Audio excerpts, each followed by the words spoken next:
venir ici.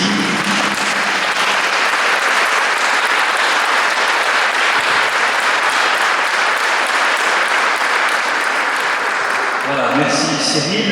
Alors Cyril, vous le connaissez de nom. Évidemment, c'est le réalisateur du film Demain, mais il ne faut pas que ça s'accroche à la peau parce qu'il est aussi quelqu'un de très talentueux sur beaucoup de choses, organisateur de rencontres sur la spiritualité.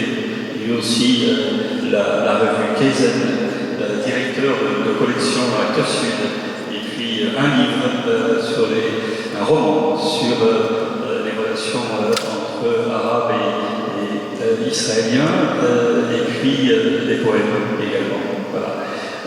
Et puis beaucoup de choses en termes évidemment d'engagement et de militance, bien entendu, le film de demain et sa suite après-demain. Voilà. Bravo Cyril pour déjà ce parcours formidable. Et puis, je vais demander aussi à Émilie Loiseau de venir nous rejoindre.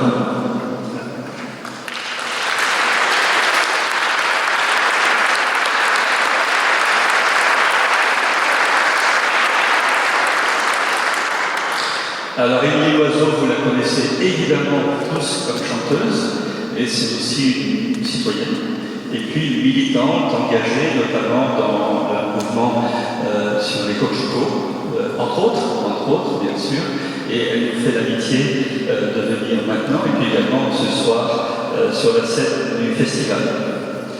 Et puis la troisième invitée est un petit peu moins connue, mais il va pouvoir se présenter et en parler avec nous de ce qu'il fait. C'est Elliot Lepers.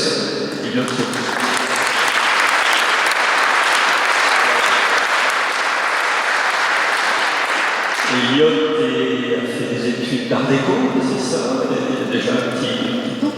Et puis se définit un petit peu comme une sorte de designer en politique, c'est-à-dire travaille en quelque sorte sur la mobilisation au niveau des citoyens et dans le domaine de tout ce qu'on va discuter maintenant, c'est-à-dire de cette grande problématique qu'on a sur l'écologie, sur la transition, sur ce qu'on appelle maintenant l'effondrement. Merci en tout cas de votre présence déjà tous les trois. On va avoir une discussion, j'y vais un petit peu à bâton rompu, mais je voudrais dans un premier temps m'adresser à Cyril.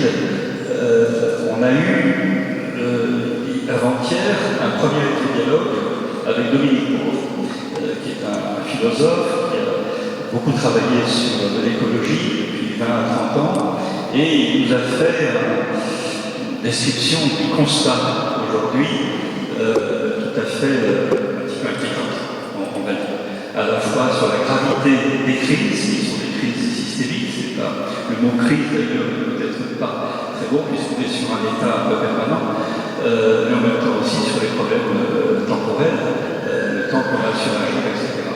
Il a été un petit peu, il a beaucoup travaillé et parlé sur cette question de crise. Nous, on va un peu plus parler aussi sur les solutions, sur la façon de faire, mais dans un premier temps, est-ce que tu partages ce constat? Bonjour tout le monde, c'est chouette que vous soyez là. J'étais un peu perplexe sur le jeudi 14h30, mais en fait vous êtes hyper nombreux, c'est formidable, ce lieu est extraordinaire.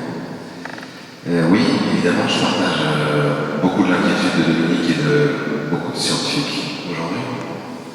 Et cette inquiétude va crescendo puisque la situation est de plus en plus préoccupante. Là, le dernier rapport du GIEC nous dit qu'on est sur une trajectoire qui nous emmène à plus 5 degrés d'ici à la fin du siècle. Sachant qu'on est supposé rester en dessous d'1,5 degré d'augmentation, ce qui a de fortes chances de ne jamais arriver. C'est 1,5 degré d'augmentation, on y est presque déjà, puisqu'on est à au moins 1,1, peut-être 1,2, que le réchauffement n'est pas homogène sur toute la planète. En France, par exemple, on est plutôt à 1,4. Mais en moyenne sur la planète, on a zatillé aujourd'hui 1,1. Si on continue sur ce rythme-là, il y a de fortes probabilités que les 1,5, on les dépasse aux alentours de 2030 et qu'on arrive assez rapidement aux 2 degrés.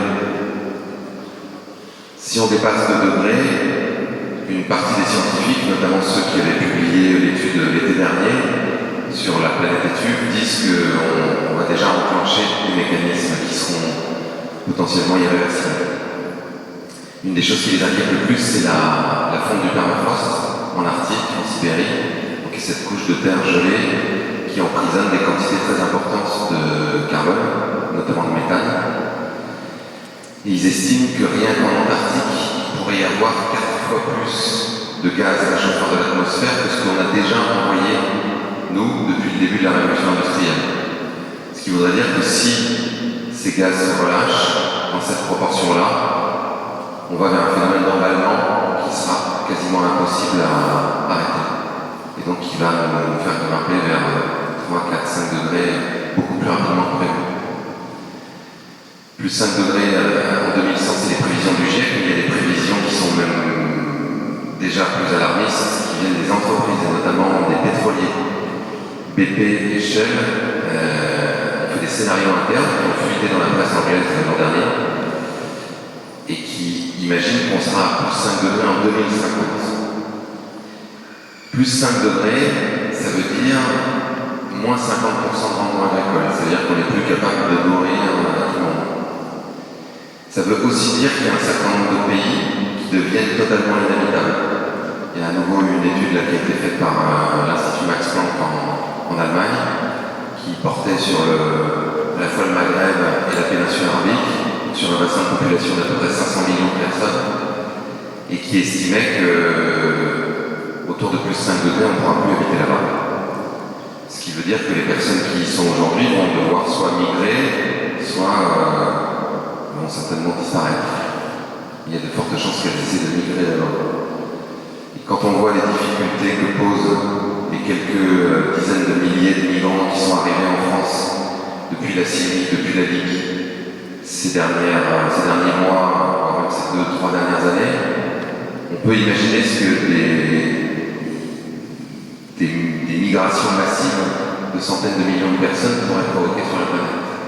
Des conflits, la montée de régimes politiques certainement plus autoritaires.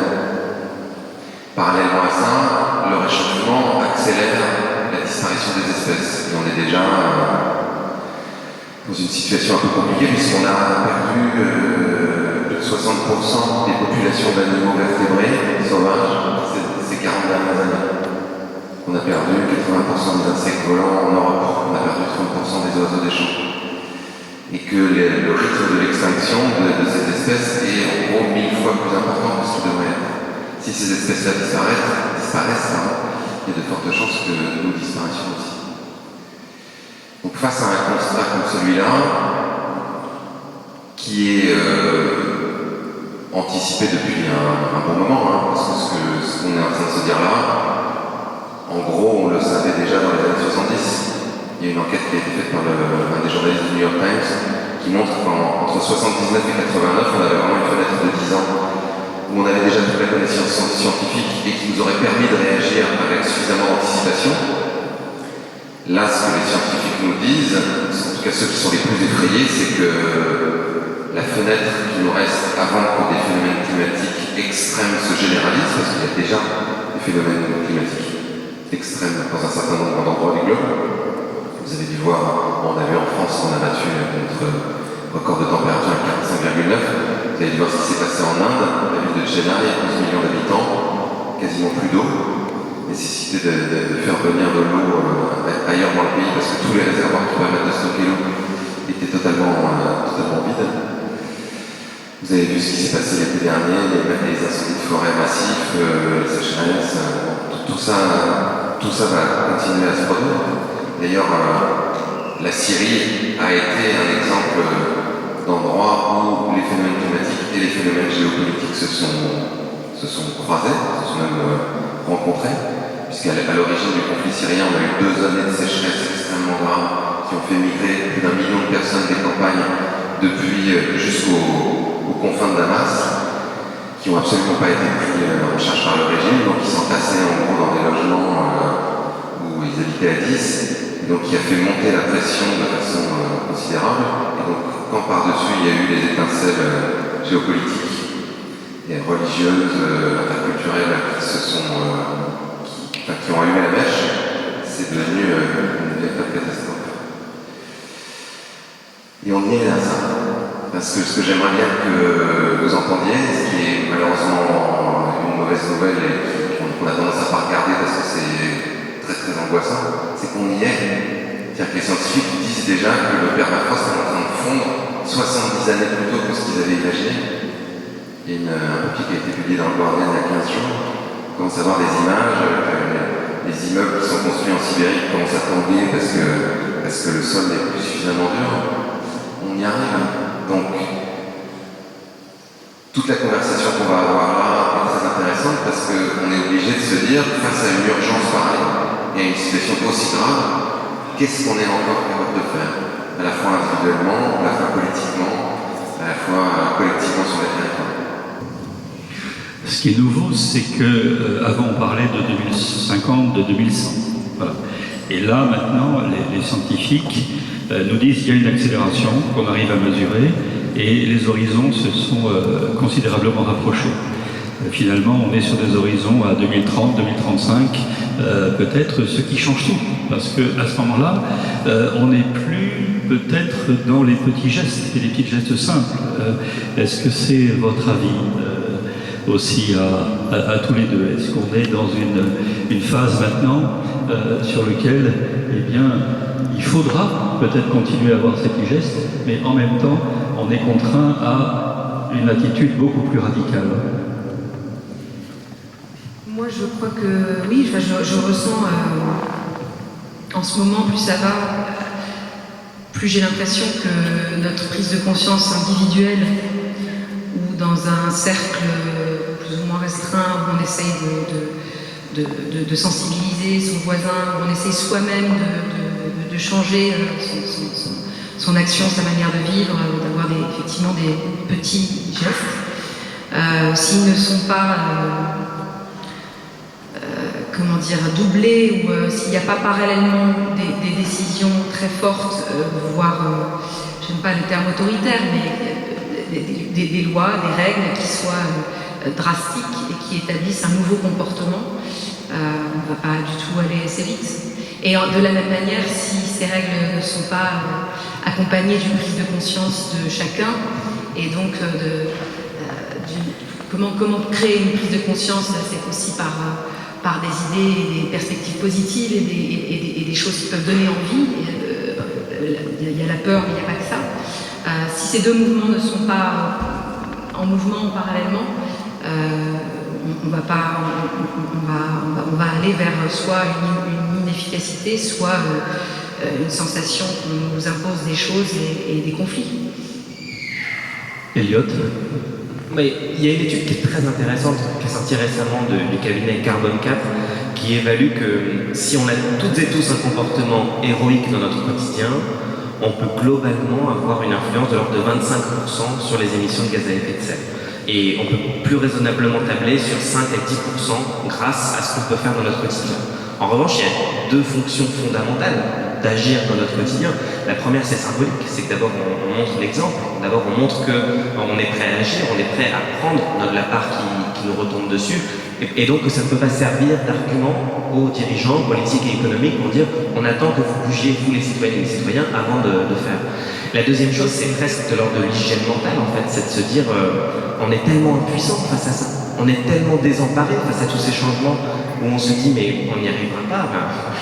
À chaque fois que j'écoute Cyril faire cette introduction, voilà, en fait, mon éco-anxiété qui remonte, et voilà, je sais pas pour vous comment vous vous sentez là, ce que vous aviez prévu d'avoir ça pour un jeudi après-midi, mais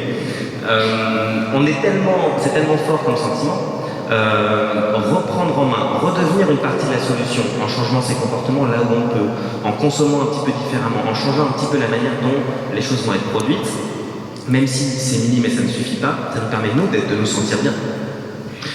Donc, je pense qu'on est peut-être assez d'accord pour dire, il faut agir, et certainement beaucoup plus rapidement que ce qu'on imaginait, ce qui change beaucoup de choses.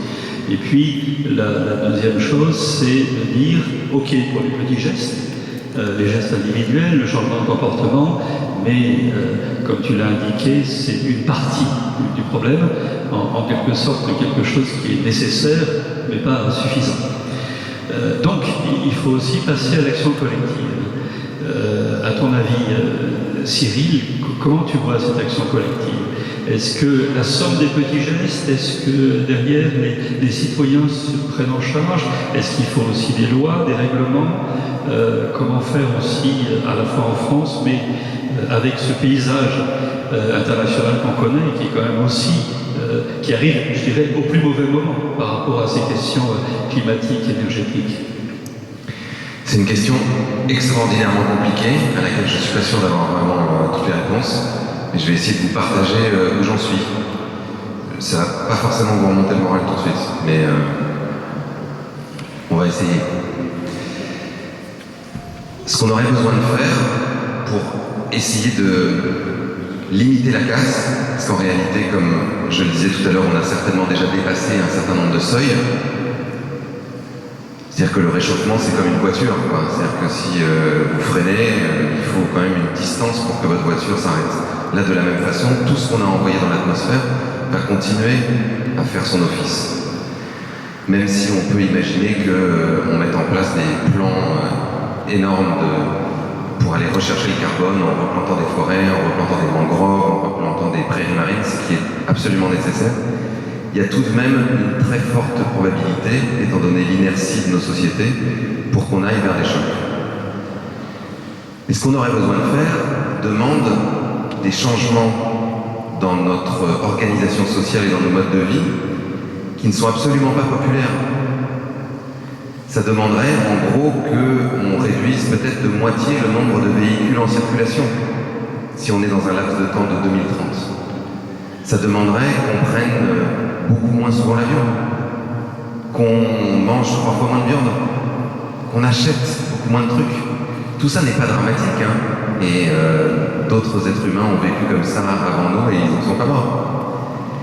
Mais cette société a créé une telle addiction au consumérisme, au confort, à ce qui est maintenant perçu comme la liberté individuelle, c'est-à-dire j'ai le droit de faire ça, j'ai le droit de tout faire, que quand on commence à parler d'actions structurantes, législatives, sur ces sujets-là, très rapidement on se met à avoir des réactions du type Khmer vert, oui, est-ce que vous voulez, c'est la dictature, qui sont compliquées.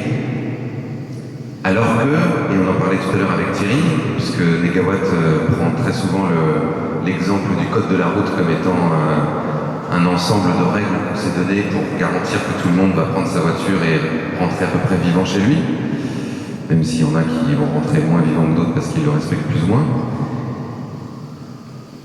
On n'a pas le droit de rouler à 150 km/h dans le centre de Sète ou de Metz, alors qu'on pourrait se dire que c'est notre liberté.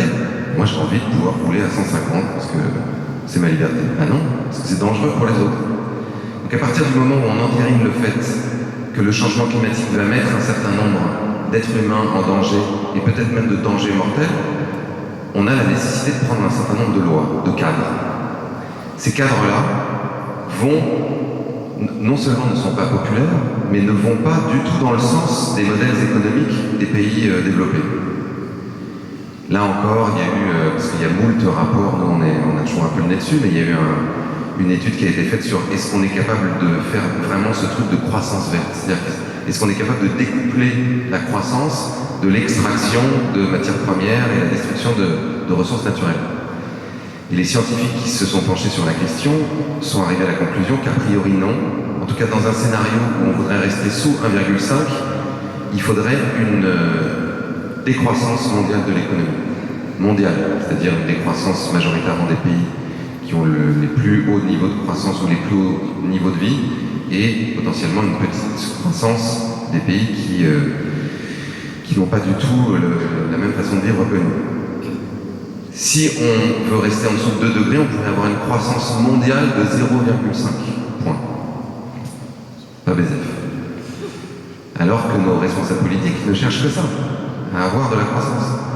Donc, c'est difficile de se dire que des responsables politiques, de leur plein gré, vont prendre des mesures qui seront impopulaires, donc potentiellement qui amèneraient les gens à ne plus voter pour eux, et qui en même temps vont à l'encontre de la doxa économique qui est portée par toutes les institutions internationales, par tous les pays, et qui potentiellement aujourd'hui est vue comme le seul moyen de créer de la richesse, de la partager, et donc de continuer à permettre à nos sociétés de se développer dans le modèle de développement qu'on imagine. Donc face à ça, on se dit, bon, alors, comment faire? Est-ce qu'il faut essayer de leur mettre la pression? Leur mettre la pression dans la rue, de faire de la désobéissance civile, comme des mouvements comme Alternativa ou Extinction Rebellion le font maintenant en France, pour créer un bras de fer? Est-ce qu'il faut essayer de remplacer ces gens? Est-ce qu'il faut aller se présenter aux élections pour essayer de remporter la victoire électorale pour pouvoir faire passer ces lois? Dans les deux cas, on ne résout pas, pour moi, le cœur du problème dont je parlais à l'instant, qui est, et on en parlera sans doute tout à l'heure, qui est le récit dans lequel on vit.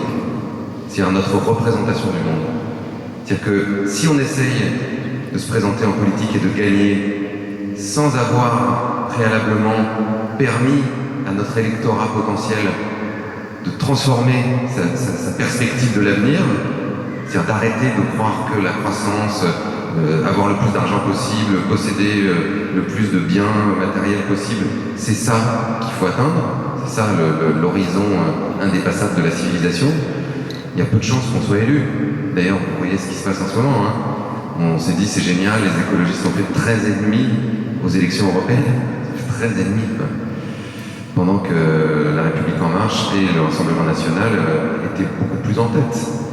Donc on voit bien que ce récit-là n'a pas changé. Et de la même façon, essayer de tordre le bras des responsables politiques qui sont là, ça a plutôt prouvé que ça ne marchait pas très bien jusqu'à maintenant, dans les expériences du pacte écologique, du Grenelle de l'environnement, même des marches au climat, là, montrent que oui, effectivement, ça permet d'introduire le sujet, ça leur permet de faire des pas, de faire des efforts, mais qui seront toujours très très très en deçà de ce qu'on a besoin d'atteindre pour, encore une fois, rester en dessous de 1,5 degré.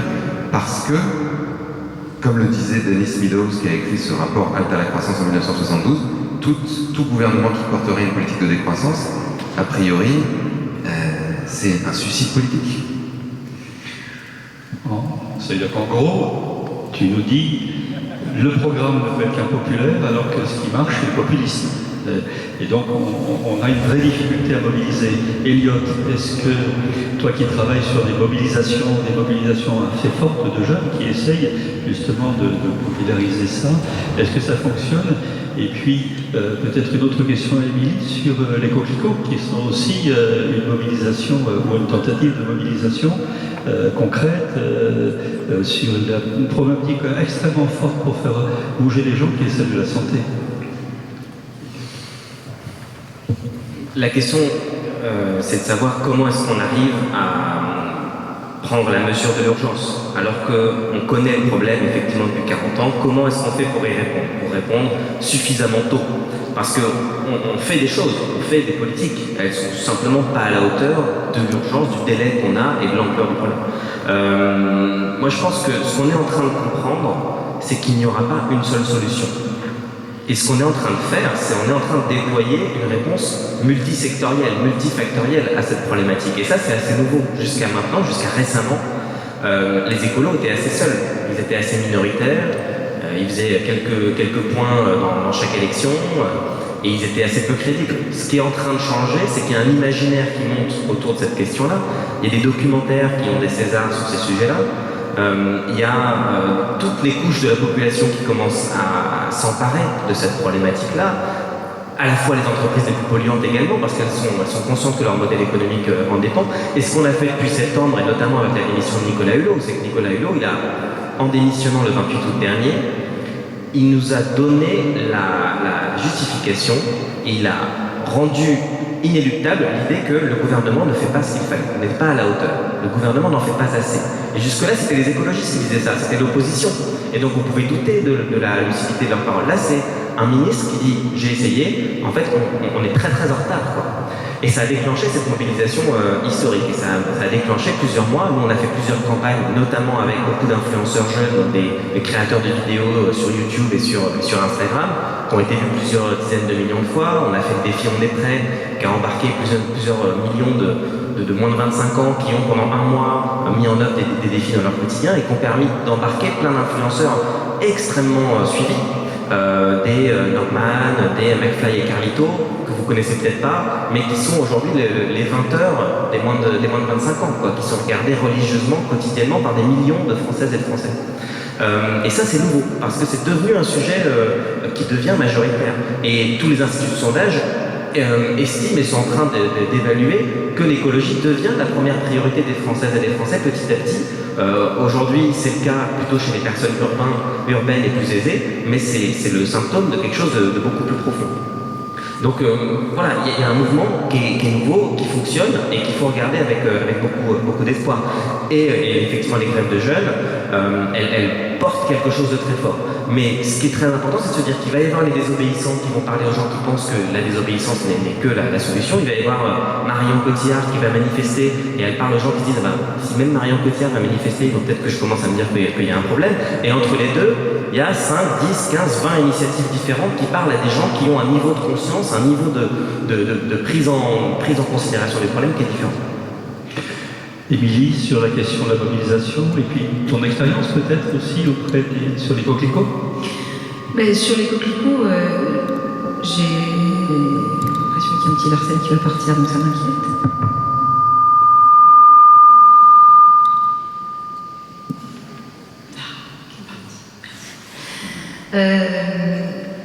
Pour les coquelicots, ce qui s'est passé assez typiquement, j'ai envie de dire, c'est que moi ce que j'ai ressenti, c'est que à la fois c'est parti d'une initiative presque pas individuelle, mais d'un petit collectif, que ça a provoqué un élan incroyable sur les premières semaines, qui est arrivé très rapidement à plus de 200 000 signatures. Oui, c'était c'est donc l'appel de Fabrice Nicolino, donc journaliste à Charlie Hebdo, pour l'interdiction des pesticides de synthèse. Voilà, face à la disparition des insectes, des abeilles, des oiseaux, et donc à notre disparition possible avec cette phrase « Rendez-nous la beauté du monde ». Voilà. Et ils m'ont sollicité pour, une fois qu'ils avaient lancé la campagne et qu'ils avaient atteint un très fort niveau de signature sur les premières semaines, pour écrire une chanson, une sorte d'hymne qui puisse les aider à un autre endroit, porter la campagne et à peut-être aller toucher d'autres personnes par le biais de la musique, d'un clip très beau que Cyril a fait, et d'essayer d'aller chercher les gens autrement, effectivement, par des histoires, par des images, par des sensations, par des émotions. Et voilà, et ça, effectivement, les signatures sont arrivées à un certain point, elles continuent d'augmenter, mais beaucoup plus lentement.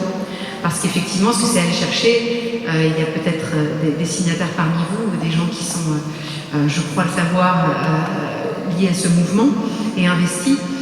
Ça va toucher les gens qui sont déjà concernés, puis les gens qui sont touchés effectivement par d'autres biais, que ce soit par cette chanson, par d'autres choses, par le livre de Fabrice Nicolino, par une émission de radio, etc. Et puis la sensation qu'ensuite ça se limite à ce plafond.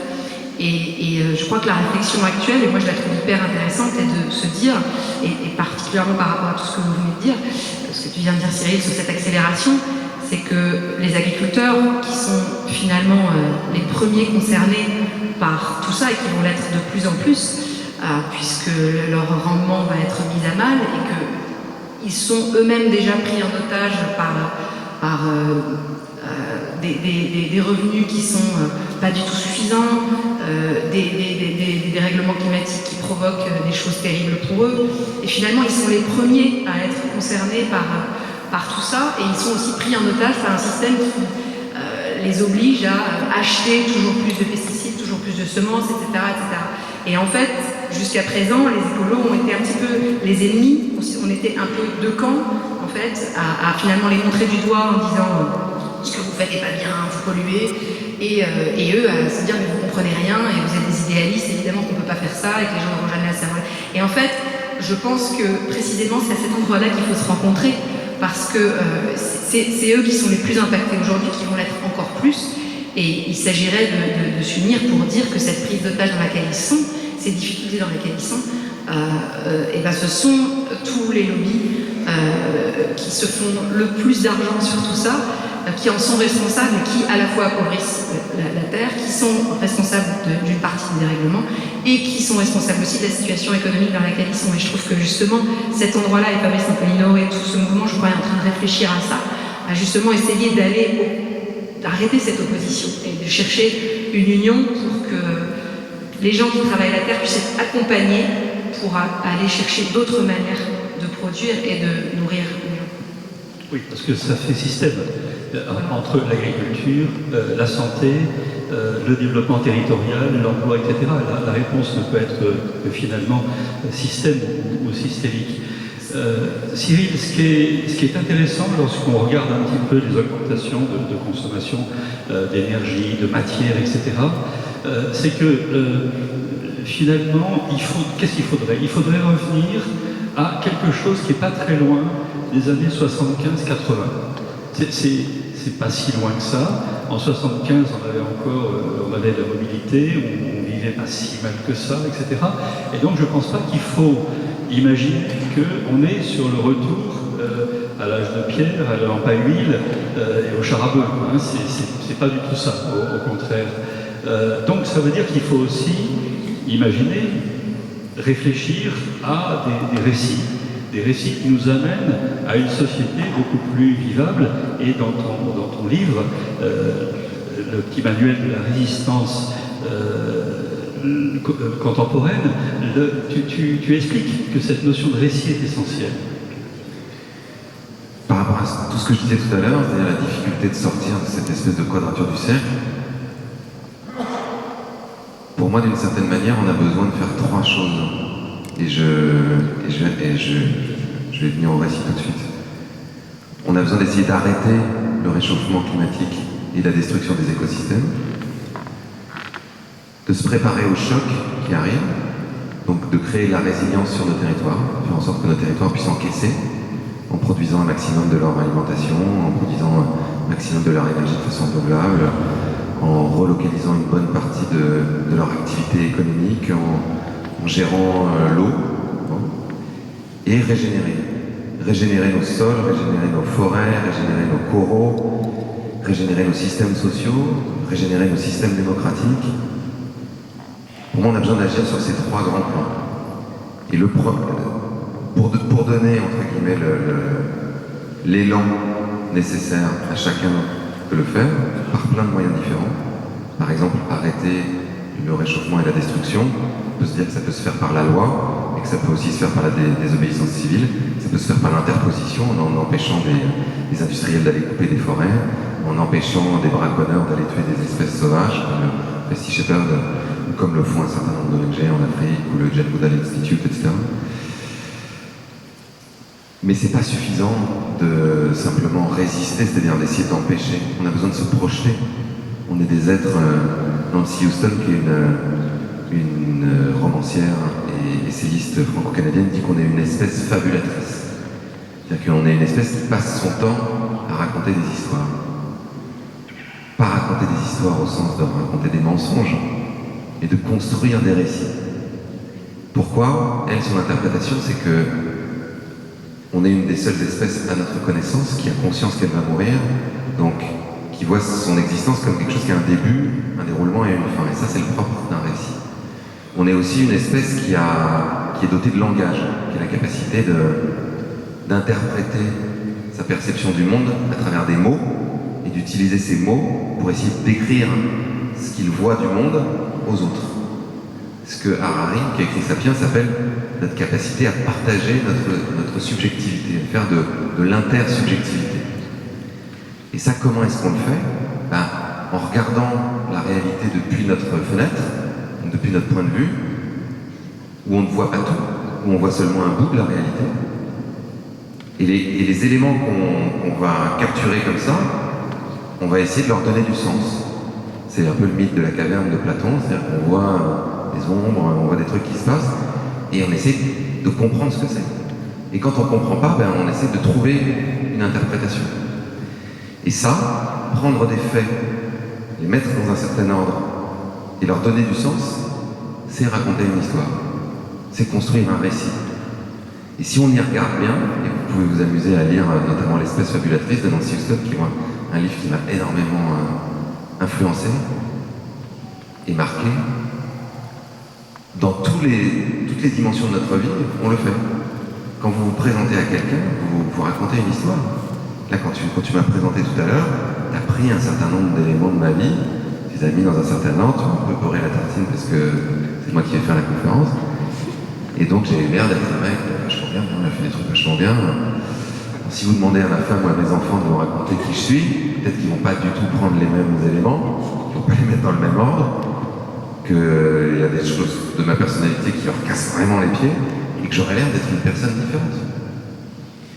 Quand on essaye de s'organiser collectivement, on est obligé de le faire sur des règles du jeu. Et les règles du jeu, c'est une histoire. Par exemple, le fait que taper dans un ballon et que le ballon rentre dans un rectangle avec des filets derrière et que ça fasse un point, c'est pas une réalité fondamentale de l'univers. C'est une règle du jeu. C'est une petite histoire qu'on s'est dit, non, bah tiens, et si on jouait à ça? Et si on prenait un ballon et qu'on se faisait des passes et que quand on a fait ça, bah, ça fait un but? Ouais, d'accord. Et si on disait qu'on jouait pendant tant de temps et qu'au bout de tant de temps, celui qui a marqué le plus de buts, il a gagné? Bah d'accord, ok, on fait ça. Et bien c'est comme ça pour tout.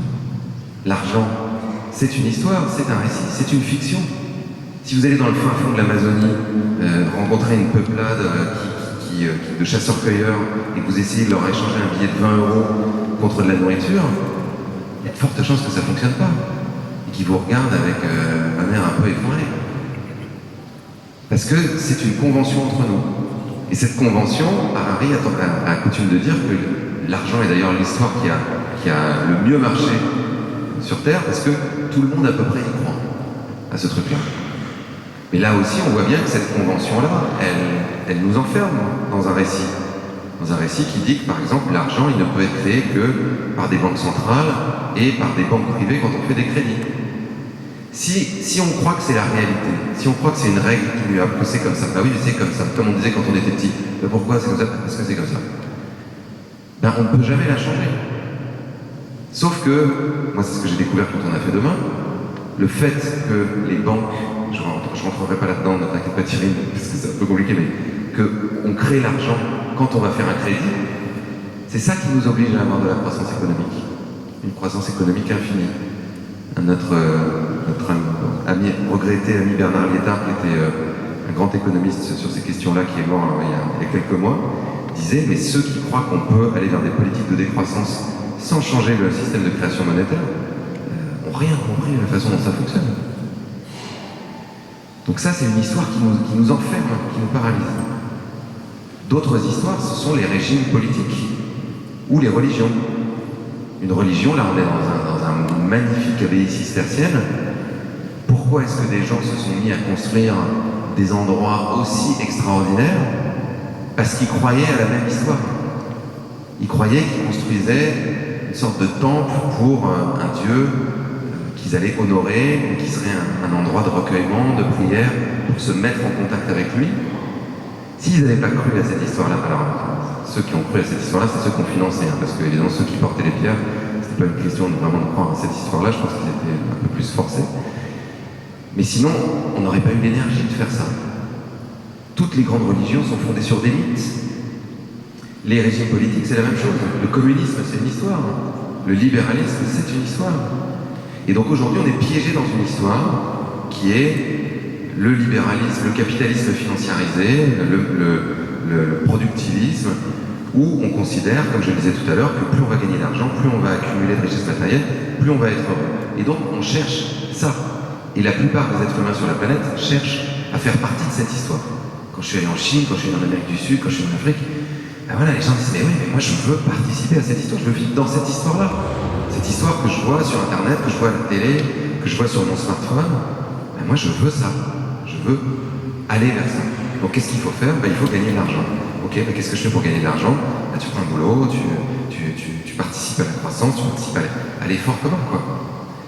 Et donc, tant qu'on n'aura pas proposé des récits, et c'est à peu près ce qu'on a essayé de faire avec Demain, dans lequel Thierry était un de nos personnages, tant qu'on n'aura pas essayé de montrer des gens qui racontent d'autres histoires, qui placent le curseur à un autre endroit, qui disent mais non, mais moi je suis pas sur cette planète pour gagner de l'argent, pour faire marcher la croissance économique, pour acheter des bagnoles ou des tablettes.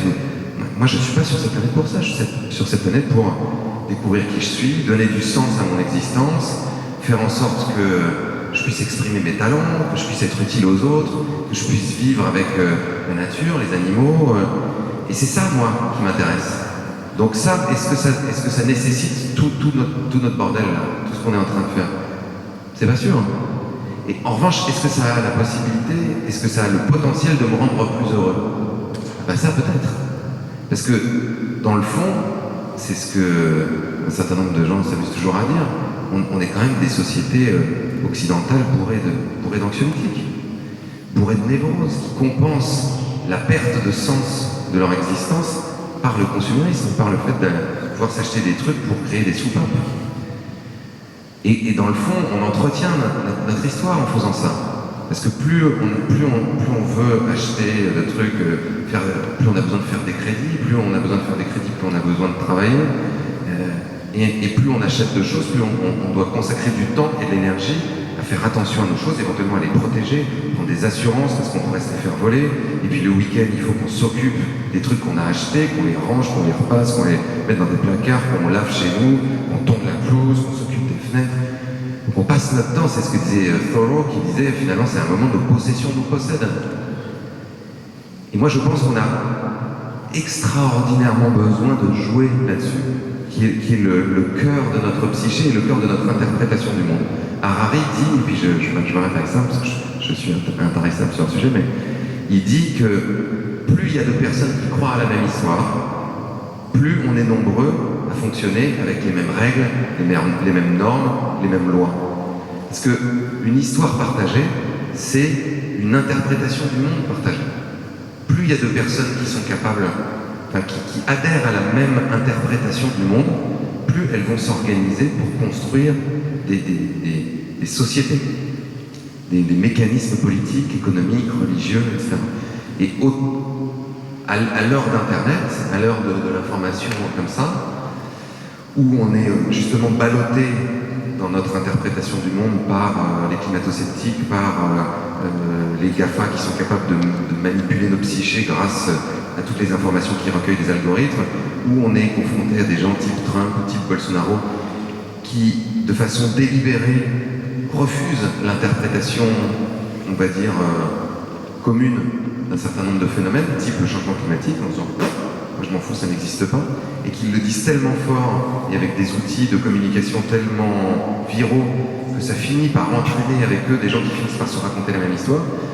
Pour moi, on a la responsabilité très forte de produire ces récits, à la fois à notre échelle individuelle et à la fois à des échelles plus collectives. Donc je suis tout à fait dans la construction de récits, mais je trouve qu'on a quand même un petit problème qui est le suivant pour moi. Effectivement, le football, c'est un récit, tu viens de le dire. On pourrait même dire que c'est une religion, d'ailleurs, avec ses églises, avec ses dieux, etc. Mais là, il faut qu'on construise un récit dans lequel il n'y a pas que les humains. Il faut entraîner tout le vivant dans le récit. Et puis c'est même un petit peu plus compliqué que ça, c'est un récit qui doit s'inscrire dans une réalité physique. Geneviève Azam, qui nous fait l'amitié d'être ici, qui a été sur quelques éco-dialogues, dit souvent « on ne négocie pas avec le climat ». Et effectivement, là on a un problème, c'est que d'habitude on négocie entre pays, entre personnes, plus ou moins bien, etc. On arrive à avoir des conventions éventuellement, l'accord de Paris peut-être, mais le climat n'a pas véritablement été invité en tant que climat, avec ses lois physiques. Or, ces lois physiques, tu l'as rappelé au début, nous rappellent que l'on a une quinzaine d'années devant nous. L'accumulation, elle est inexorable, elle est physique, tout simplement. Donc le climat, on n'est pas en guerre avec le climat, finalement. Donc, face à ça, est-ce que cette construction de récits compliqués, qui doit en plus être désirable, vous paraît à tous les trois possible? Ou est-ce que il va falloir simplement se limiter à ce que tu disais tout à l'heure, c'est-à-dire, ok, on va vers des gros problèmes, et à ce moment-là, il faut de la résilience, il faut s'en prémunir, et puis, ok, vaille que vaille, ou alors, autre version qui peut être assez partagée, qui est foutu pour foutu, allons-y gaiement. Qui veut intervenir sur cette question, Cyril, de nouveau. Juste un petit mot sur les récits. Pour moi, les récits sont à toutes les échelles. C'est ce que je disais avec Demain. C'est-à-dire que quand Charles et Perrine Hervé Groyot au Bec et Loin font de la permaculture, ils proposent un récit qui est de dire qu'on peut produire beaucoup en régénérant les sols, en faisant revenir de la biodiversité, en comprenant comment marche le vivant et donc en créant des interactions avec le vivant qui font que ça régénère globalement l'écosystème, ça va aller capter du carbone, etc. Ça, c'est un récit. Quand des gens disent ce que tu disais par exemple dans Demain, mais en fait on pourrait vivre relativement de façon aussi confortable en diminuant au moins par 2 notre consommation d'énergie, c'est un récit. Alors le récit, effectivement, il doit être précis, c'est-à-dire qu'il peut s'adjoindre d'une trajectoire. C'est-à-dire, oui, ok, comment on fait? Comment est-ce qu'on vivrait? Ça ressemblerait à quoi? Et quelles pourraient être les étapes pour y parvenir?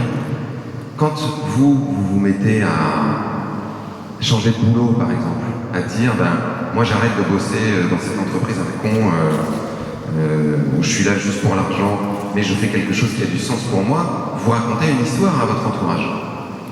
C'est ce qui s'est passé quand on est allé filmer les amis de Transition Network à Totnes, Rob Hopkins et un autre qui s'appelle Ben Baldwin. Et Ben, il répare les vélos le dimanche, tout le monde l'appelle Dr Bike parce qu'il se met sur la place du marché, il répare les vélos. Et il me disait, quand on l'avait interviewé, à un moment il a fallu que j'accepte de faire partie du problème pour pouvoir faire partie de la solution. Je disais, pourquoi tu dis ça? Il dit, parce que le boulot que je faisais, j'étais ingénieur informaticien, et j'aimais bien mon boulot, parce que j'aimais bien trouver des solutions, etc. Mais je fabriquais des logiciels qui étaient utilisés par des grandes multinationales pour être plus efficaces, pour faire plus de croissance, pour avoir encore plus de profit, et donc détruire au passage plus d'écosystèmes, blablabla. Donc je faisais ça toute la journée, et puis le soir, ou le week-end, je disais, ouais, la transition, il faut faire la transition, il faut qu'on réduise notre consommation d'énergie, je réparais les vélos. Donc c'est ce que Pierre Rabhi appelle une logique de pompier pyromane. C'est je fous le feu la journée, et puis le soir et le week-end, je vais faire mon petit colibri, je vais mettre mes petites gouttes sur le feu que j'ai passé une bonne partie de la semaine à mettre. Donc c'est un peu absurde, c'est ce que la blague que je fais tout le temps quand je dis, c'est un peu comme si vous disiez je travaille chez Monsanto mais j'y vais en vélo, quoi. C'est-à-dire, ouais, mais le problème c'est peut-être que tu travailles chez Monsanto, en fait. Donc, tout ça, ce sont des récits. Et ces récits-là, à partir du moment où ils vont se multiplier, tous ces jeunes, par exemple, qui ont fait cette pétition pour dire on ne viendra plus bosser dans vos multinationales parce qu'on veut du sens, parce qu'on ne veut pas être complice de ce que vous faites, c'est un récit très fort. Il faut que ces récits deviennent contagieux. Et plus ils sont contagieux, Greta Thunberg, qui a dit moi je vais me coller devant le Parlement tous les vendredis avec ma pancarte pour dire j'irai plus à l'école tant que les adultes vont pas faire quelque chose pour le climat, c'est un récit. Et ce récit a été suffisamment fort pour que les médias du monde entier s'y intéressent, que par conséquent des dizaines, voire des centaines de milliers de lycéens fassent la même chose, qui puissent organiser les plus grandes mobilisations pour le climat qu'il n'y a jamais eu, 2 fois 1,5 million de jeunes dans le monde en une journée, ce qui est encore petit, mais ce qui est quand même la plus grosse qu'on avait jamais eue, que Greta fasse la une du Times, qu'elle soit dans une shortlist pour le prix Nobel, etc. C'est une histoire. Et cette histoire peut devenir potentiellement contagieuse au point qu'elle provoque des bouleversements qui peuvent être rapides. Greta Thunberg, qui aurait dit ça? Qui aurait dit il y a un an, une gamine de 16 ans va se coller devant le Parlement en Suède et elle va faire la une du Time Magazine, on va la nominer pour le prix Nobel et il va y avoir des millions de gens dans le monde qui vont se bouger parce qu'elle a fait ça. Personne n'aurait dit ça. Une sorte d'effet papillon positif, c'est elle-même est assez papillon d'ailleurs aussi quand on la regarde. Émilie, tes chansons, c'est aussi une partie du récit, en quelque sorte. Oui, c'est sûr, j'allais dire, pour rebondir sur ce que dit Cyril, je crois que justement le positionnement des jeunes et la voix qui s'élève, cette voix qui s'élève là, pour moi, elle me donne un espoir fou parce que je crois que eux, ils n'ont plus rien à perdre en fait. Et je crois que ce sont nos enfants, nos petits-enfants, et et qu'on a besoin en fait pour que tout ça ne soit pas abstrait et ne nous tienne pas éloigné ou alors à avoir l'envie de se mettre la tête dans le sable, il faut qu'on se sente en vibration avec la question. C'est comme quand on écrit une chanson, c'est comme quand on écrit quelque chose, il y a une vibration nécessaire, on ne peut pas écrire sur une cause ou sur quelque chose d'extérieur à nous s'il n'y a pas une vibration intérieure qui fonctionne, on écrira une mauvaise chanson ou un mauvais texte. Et je crois que cette voix-là, elle peut nous faire tous très fort entrer en vibration. Et moi, je ressentis ça à ma petite échelle, effectivement. Par exemple, ce que je voulais dire aussi avant de dire ça, c'est que je crois que il y a cette vibration nécessaire et ensuite donner la possibilité aux gens, ou le sentiment que leur parole, une fois qu'ils sont entrés en vibration, peut participer à quelque chose de neuf, qu'ils peuvent écrire quelque chose de neuf. Et je crois que ça suscite une vibration beaucoup plus forte que tous les discours qui anesthésient effectivement, qui font peur, qui provoquent du repli. Je crois qu'on a tous besoin de sentir qu'il est possible d'agir, d'écrire des nouvelles choses et des nouvelles histoires possibles.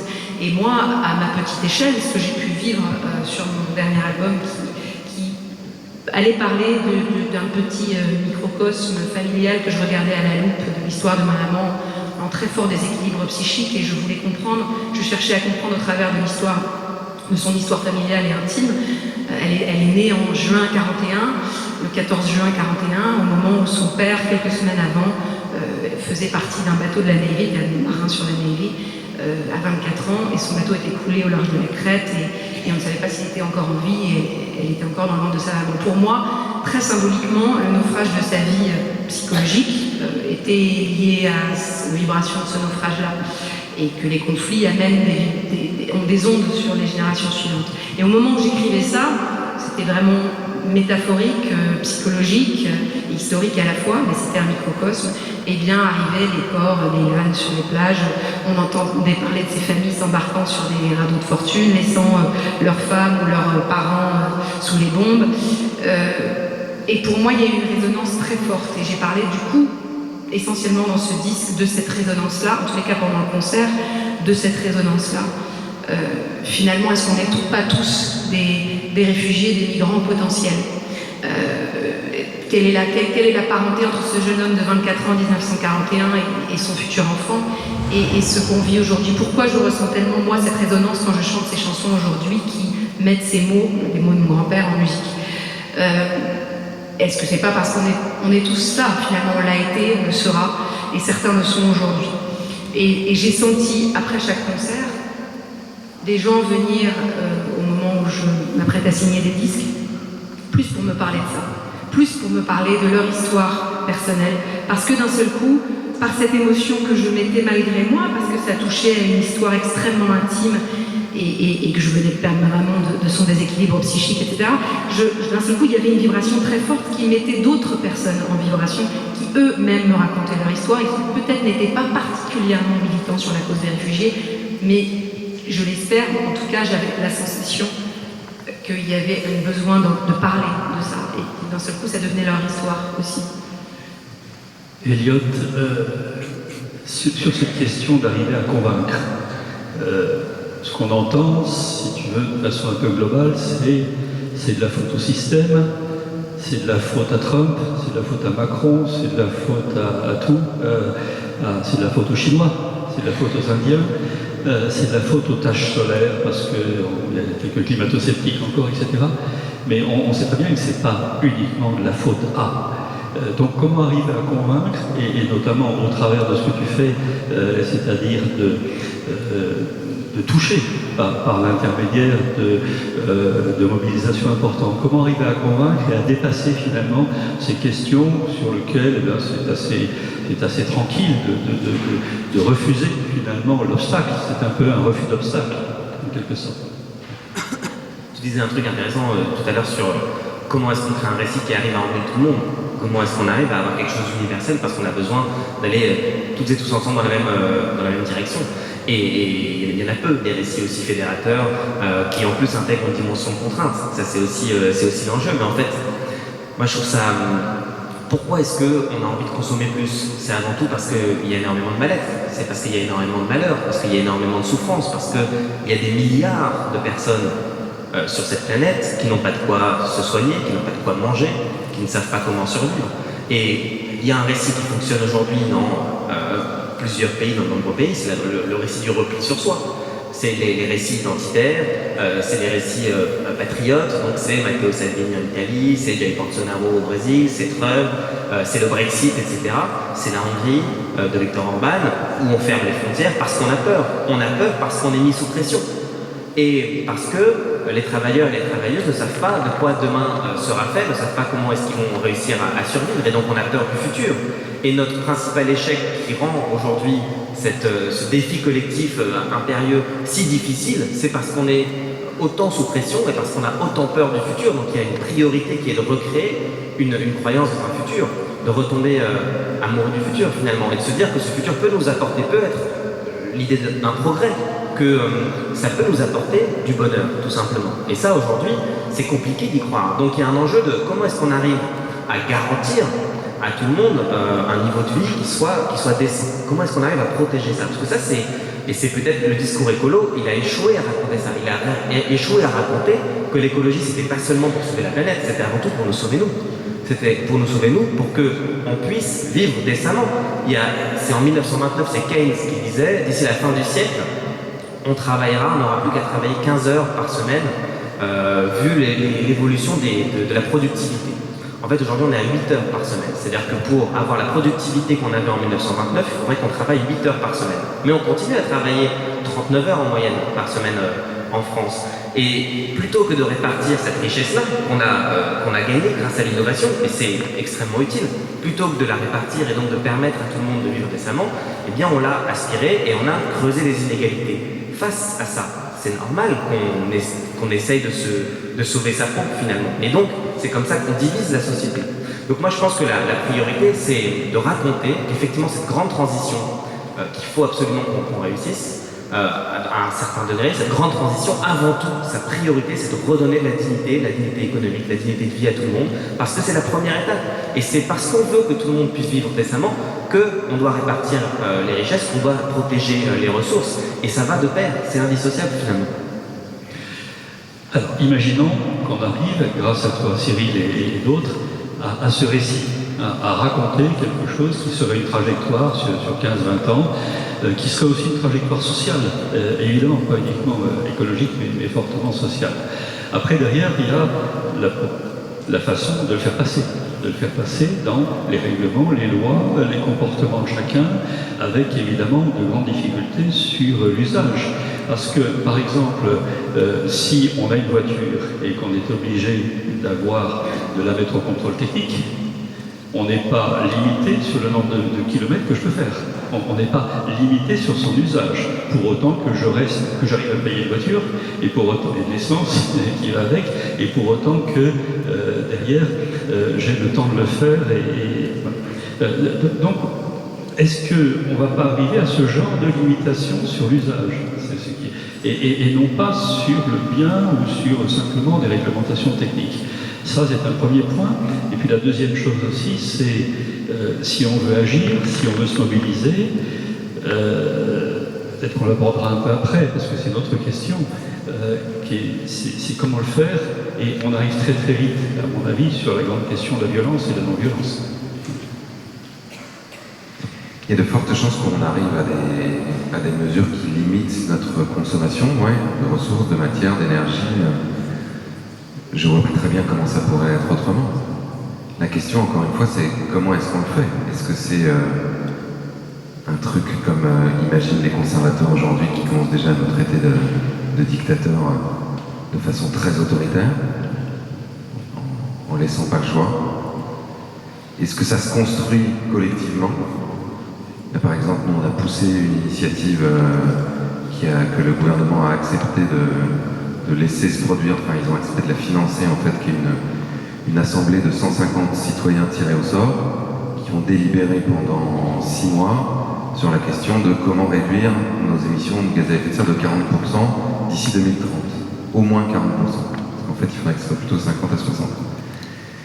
Qui vont être des gens représentatifs de toute la société française, donc de tous les profils à la fois socio-professionnels, à la fois culturels, à la fois ethniques, à la fois de genre, d'âge, et qui vont être alimentés par les experts sur tout ce qu'on est en train de se dire là. Tiens, on va faire comme des jurés tirés au sort pour un procès, on va leur donner le pour, le contre, voilà ce que disent les scientifiques sur la trajectoire, voilà les impacts économiques, voilà l'existant, c'est-à-dire ce avec quoi on fait aujourd'hui. Qu'est-ce qu'on pourrait prendre comme mesure pour y arriver? Et l'objectif, c'est que ces mesures, donc au bout de 6 mois de délibération, ils formulent des propositions qui sont ensuite soumises au Parlement ou au référendum, ou qui soient directement appliquées par voie réglementaire s'il n'y a pas de difficulté. Ce qu'on essaye de faire aussi, c'est que pendant les 6 mois de délibération, ça soit fait de façon publique. C'est-à-dire qu'on puisse les voir sur Internet, qu'il y ait des émissions à la télé, et qu'on puisse regarder, au lieu de regarder je sais pas quelle télé-réalité, quoi, on regarde les gens qui discutent dans l'Assemblée citoyenne en ayant la capacité de s'identifier à eux. En disant, bah tiens, ouais, tu vois, lui, ce qu'il dit là, bah, moi je suis exactement d'accord avec ça. Tu vois, je pense que ça c'est vraiment de la connerie, bah, moi je pense comme lui. D'accord? Et donc petit à petit, ces personnages auxquels on va s'identifier vont évoluer dans leur point de vue. Ce qui est le propre de la délibération. C'est qu'à un moment, en comprenant la réalité des autres, tu vas me dire, moi je pense qu'il faut faire comme ça. Ah oui, mais si on fait comme ça, moi, ça va avoir telle conséquence sur moi. Ah oui, tiens, j'avais pas pensé à ça. Bon, alors comment on pourrait faire? Et là, on rentre dans la délibération. Ces expériences-là, elles ont été menées sur d'autres sujets, notamment en Irlande, sur des modifications constitutionnelles, ce qui a abouti à un référendum sur le droit à l'avortement et sur le mariage pour tous, qui ont tous les deux été adoptés à 60% ou plus par la population dans un contexte relativement apaisé, alors que c'était des sujets plutôt conflictuels dans la société irlandaise. Dans une société très catholique, le droit à l'avortement ou le mariage gay, c'est quand même, enfin le mariage pour tous, même plus que le mariage gay, c'est quand même des sujets difficiles. Ça a été aussi utilisé au Texas pour amorcer une politique de transition énergétique. C'est ce qu'on raconte à la fin de Demain. David Cambrai-Gros raconte ça en disant, on a dit aux gens, est-ce que vous seriez prêts à investir un peu plus d'argent pour qu'on développe les énergies renouvelables et qu'on utilise moins de pétrole? Les gens disent, bah non, on n'est pas du tout prêt à ça, c'est une ressource locale, le pétrole, on gagne de l'argent avec ça. Il n'y a aucune raison qu'on paye plus pour un autre truc, quoi. Après tout le mécanisme de délibération, ils étaient quasiment tous pour le faire, et aujourd'hui, le Texas est l'État aux États-Unis qui a le plus d'éoliennes. On ne serait jamais parvenu à un résultat comme ça uniquement avec des politiques élus, c'est ce que dit Van Reynold. Parce que les politiques élus se seraient dit, ah, on ne va pas voter pour ça parce que l'opinion est contre, on a fait des sondages, on a vu, ils sont contre, et ils auraient été soumis au lobby, qui auraient fait tout ce qu'ils peuvent pour les empêcher de faire ça. Donc pour moi, en gros, la quadrature du cercle, pour répondre à ta question, ça va être ça, c'est ou plus de démocratie. C'est-à-dire, on fait vraiment de la démocratie délibérative, avec ensuite de la démocratie directe avec des référendums, où on implique tout le monde, où on permet à tout le monde de se poser la question, de participer aux grandes orientations, ou alors ça va être moins de démocratie. Plus on va attendre, plus les phénomènes vont devenir extrêmes et graves, plus ils vont avoir de conséquences qui vont avoir des impacts effrayants ou irritants pour la population, comme je parlais tout à l'heure des migrations, plus on a de chances que la réponse politique soit « Bon, attendez, là, y a des gens qui sont en train d'arriver par millions de la péninsule arabique et du Maghreb, on vote pour l'extrême droite et on ferme toutes les frontières, et puis on va restreindre les libertés individuelles. Ou même, sans ça, on va imposer aux gens, j'en sais rien, des couvre-feux énergétiques, de plus pouvoir acheter une voiture. Quand j'étais en Chine la dernière fois, à Pékin ou à Shanghai, on n'a pas le droit d'acheter une voiture thermique. C'est interdit. Enfin, il y a des listes d'attente de plusieurs années. Parce que la pollution de l'air est tellement grave qu'on est obligé d'acheter un véhicule électrique ou de bricoler, parce qu'en fait là-bas, ils ne changent pas les voitures ou les scooters, ils bricolent des vieux scooters, des vieilles bagnoles, pour leur changer des moteurs, parce que c'est interdit, c'est comme ça. Ils ont réquisitionné l'armée pour aller planter des forêts. Là, ils sont en ce moment en Chine en train de se dire, bon bah alors, à cause de l'extinction de masse des espèces, on a des problèmes, bon, et puis à cause de la déforestation, on a d'autres problèmes, notamment avec le climat, on a des problèmes de gestion d'eau, donc ils se sont donné l'objectif de réensauvager 30% du territoire. en tirant une espèce de ce qu'ils appellent la ligne rouge, donc qui va délimiter le territoire où ça va être sauvage. Là, eux, ils font pas de la concertation. C'est-à-dire, s'il y a des villes ou des villages, il y a l'armée qui vient et puis qui dit les gars, vous dégagez maintenant. S'il y a des usines qui sont en train de produire, ils vont voir le chef d'entreprise, ils disent votre usine, il faut l'enlever maintenant, il faut la mettre plus loin, ailleurs, parce que là, on va rien sauvager. Vous imaginez un peu l'impact que ça aurait dans nos systèmes démocratiques? Là où quand on dit aux gens, il faudrait prendre moins votre voiture, mais comment, c'est ma liberté, tout ça. Donc si on commence à déplacer des villes, vous voyez un peu le bazar. Donc, pour moi, on a une responsabilité énorme là, de à la fois faire plus de démocratie, parce que pour moi, aujourd'hui, nos mécanismes, et c'est ce que j'explique dans le petit manuel, c'est pas vraiment de la démocratie, ça tient plutôt de l'oligarchie que de la démocratie, et parallèlement à ça, de continuer le rapport de force, de continuer la résistance. Si y a des millions de gens dans la rue, si on continue, j'en sais rien, les attaques en justice, si la désobéissance civile s'organise auprès des grandes entreprises, que la conversation dans les médias tourne autour de ces sujets en permanence, ça va être beaucoup plus facile de faire en sorte que l'Assemblée citoyenne arrive à des conclusions qui sont très courageuses et assez radicales dans les mesures qui sont proposées. Parce que globalement, le récit, l'histoire que la société se raconte aura changé. Ce qui conditionne à... Je dis ça au doigt mouillé parce que je ne me souviens plus des chiffres, mais en majorité, à 70 ou 80%, le comportement que chacun d'entre nous a, c'est l'assentiment de notre environnement proche. Des gens qui nous ressemblent et qui pensent comme nous. Plus il y a de personnes qui désapprouvent ce que vous allez faire, moins il y a de chances que vous le fassiez. Plus il y a de personnes qui, globalement, trouvent ça normal. Moi, j'ai fait l'expérience, j'ai été strictement végétarien pendant 2 ans et demi, et donc ça a commencé à changer à la maison. J'ai commencé à dire, non, moi, je mange pas de viande, pas de poisson. Donc, comme il y a souvent des fêtes chez nous, parce que c'est comme ça, il y a plein de gens qui viennent, et donc il s'est mis à y avoir une offre végétarienne. Et ben, en quelques mois, la moitié des copains mangeaient le truc végétarien. Bon, le problème, c'était que ceux qui n'étaient pas végétariens mangeaient aussi le truc végétarien et qui n'avaient pas assez mangé pour les végétariens. C'était un autre problème. Tout simplement parce que l'espace était ouvert. Les gens, ah bah, moi aussi, tiens, moi aussi je pense comme toi. On est des êtres, mais on recherche l'approbation des autres en permanence. C'est normal. Le besoin de reconnaissance, ça fait intimement partie de nous. Donc, c'est beaucoup plus facile quand il y a quelqu'un qui ouvre la voie, qui dit, et si ça se passe en plus à une échelle carrément médiatique, une des grandes vertus de Demain, et qui moi m'a fait énormément plaisir, et c'était pour ça que j'étais super content qu'on ait le César, c'est que tous les gens qui faisaient la même chose que ce qu'on disait dans Demain pouvaient dire, hey, t'as vu le film là, il raconte ce que je fais, là, ils ont eu un César, il y a 1 200 000 personnes qui ont été le voir, puis ils sont dans tous les médias. Donc tout d'un coup, je suis plus l'hurluberlu dans mon coin qui fait le truc, genre ah oui, les écolos, machin. Non, je fais partie d'une espèce de majorité culturelle. Et c'est ça qu'on essaye de faire, en fait. On a, après derrière, sur la façon d'agir, on a beaucoup entendu ces derniers mois, de toute façon, il n'y a que la violence qui marche. Il n'y a que comme ça qu'on y arrivera à nous faire écouter des puissants, etc. etc. Ça pose évidemment la question fondamentale de violence, non-violence, non-violence active, passivité, etc. etc. Tu as adopté une stratégie, une attitude non-violente, très très clairement. Est-ce que ça t'est reproché? Est-ce que c'est quelque chose sur lequel tu imagines que derrière ça puisse être efficace? Ça m'est reproché par ceux qui n'ont pas la même stratégie, ouais. Tu parlais tout à l'heure de la Deep Green Resistance, par exemple. Pour eux, moi je suis un gros collabo, quoi.